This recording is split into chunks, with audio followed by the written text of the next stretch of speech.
From Global Shop Direct. Welcome back. Well, we are still trying to get our heads around what has just happened in the coalition. On the face of it, it's a divorce. The coalition, as we've known it for the past decades, 80 years, is no longer.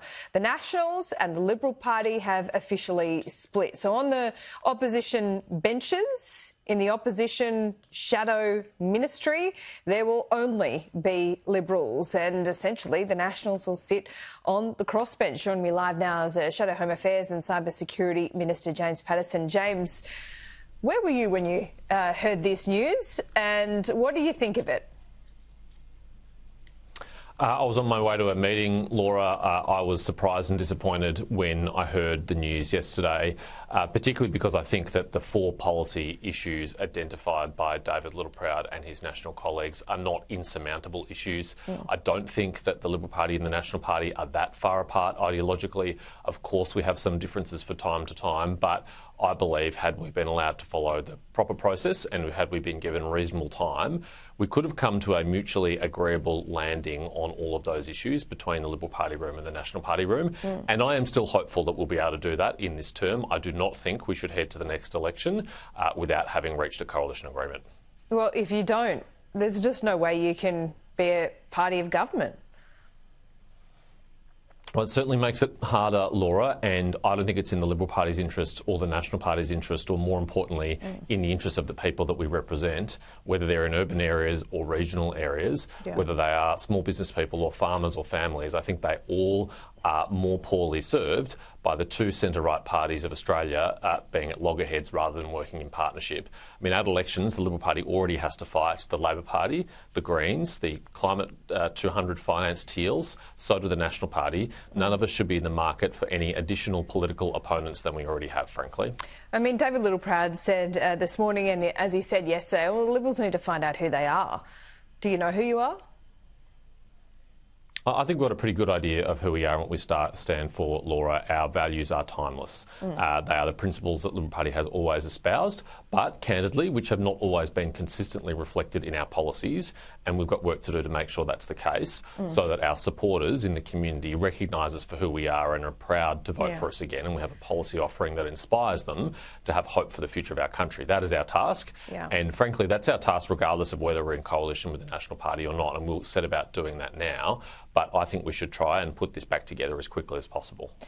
How quickly can it be done? Because it seems to be a high-stakes game of chicken at the moment. The Liberals keep on saying, well, our door's open. Nationals say, our door's open too, but who's going to cross the threshold first? Well, Laura, of the issues that have been raised in the media, I think the policy issues can be resolved in a pretty timely way, frankly. I think we will go through our review process, we'll consider them as a party room and as a Liberal shadow cabinet, and I think we can come to a landing on those issues that will be agreeable to the National Party and vice versa. It may involve some compromises, but I think we can achieve that. The one issue that's been reported in the media that I think is a stumbling block, and I want to be fair to my Nationals colleagues because I was not involved in the negotiations, I have not heard this from them directly, but it is reported that the National Party was seeking some kind of arrangement where they would not be bound by the conventions of shadow cabinet responsibility, of collective responsibility of a cabinet. Now, that is one issue which is a seriously problematic issue to resolve. That is a centuries-old Westminster political tradition. It is a convention of parliamentary democracy, which is essential to delivering stable government. And one issue which I'm very proudly very conservative on is on institutions. And I thought that many of my National Party colleagues shared that. But you cannot offer stable government to the people of Australia if you're having a la carte shadow cabinet responsibility where you get to pick and choose which decisions of the shadow cabinet you are bound by or not bound by, and that must be resolved. My understanding of that is, you know, that was kind of a last-ditch shingle being thrown out there by the Nationals. Perhaps, OK, you don't agree to these four things, well, can we still sit in shadow cabinet and not have cabinet solidarity? I mean, surely that was just trying it on there at the end. I honestly don't know, Laura. You may be right. I haven't had those conversations directly with my Nationals colleagues. I want to have conversations with them and hear their perspective on that. But if it is accurate, as the media has reported, I think that is a significant stumbling block.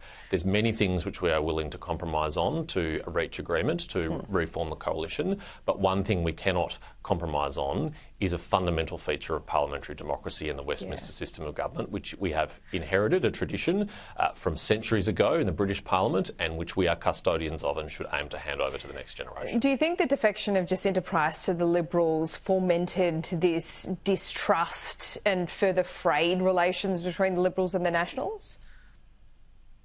It's certainly possible that that was a factor, Laura, but the truth is that Jacinta Price has always felt that she was a Liberal. She has always preferred to sit in the Liberal Party room. Okay. I have been trying to recruit Jacinta to the Liberal Party for 10 years, and before the 2022 federal election, in the spirit of coalition and trying to keep things calm, she agreed to sit with the National Party, but that was not her preference, and it was always the case that she would seek to join the Liberal Party when she had the opportunity to do so, and we welcome her to the Liberal Party. She is an extraordinary political talent. We're very proud to have her, and that is not an issue it's going to change. James, finally, before I let you go, I want to talk to you about not just these 4 principles that we've heard from the Nationals.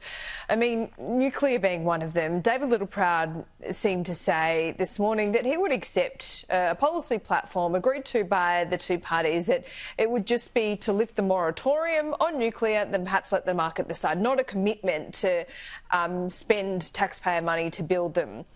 But what they didn't even get to, which should ring alarm bells, is net zero. Now, there's a fair chunk of the Nationals party room that wants to dump the Paris Agreement. Would that be acceptable to you? Would that be acceptable to the Liberal Party room, that you would dump that commitment and essentially start arguing about issues from elections past? I don't want to disappoint you or your viewers, Laura, and it's a fair question for you to ask, but I'm not going to get ahead of my colleagues on that issue. I'm going to respect the party room process. One of the important commitments that Susan Lee has made to us and all of our colleagues is there won't be captain's calls, and we'll follow proper process on policy issues. We'll settle that through the Liberal Party room and the shadow cabinet process. OK, how long is that process going to take, James, do you think?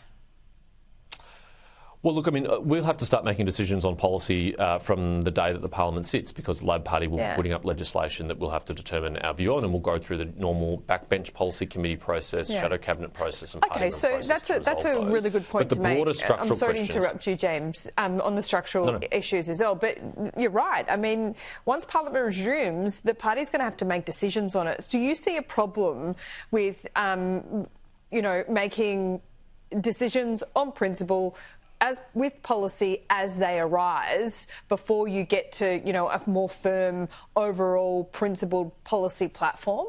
So essentially what I'm saying is there's no rush. I don't. Yeah. Okay. No, I don't see a problem at all there, Laura. I mean, we can walk and chew gum at the same time. We will have a review process which will be thorough and will be focused on listening to the Australian people and hearing their message.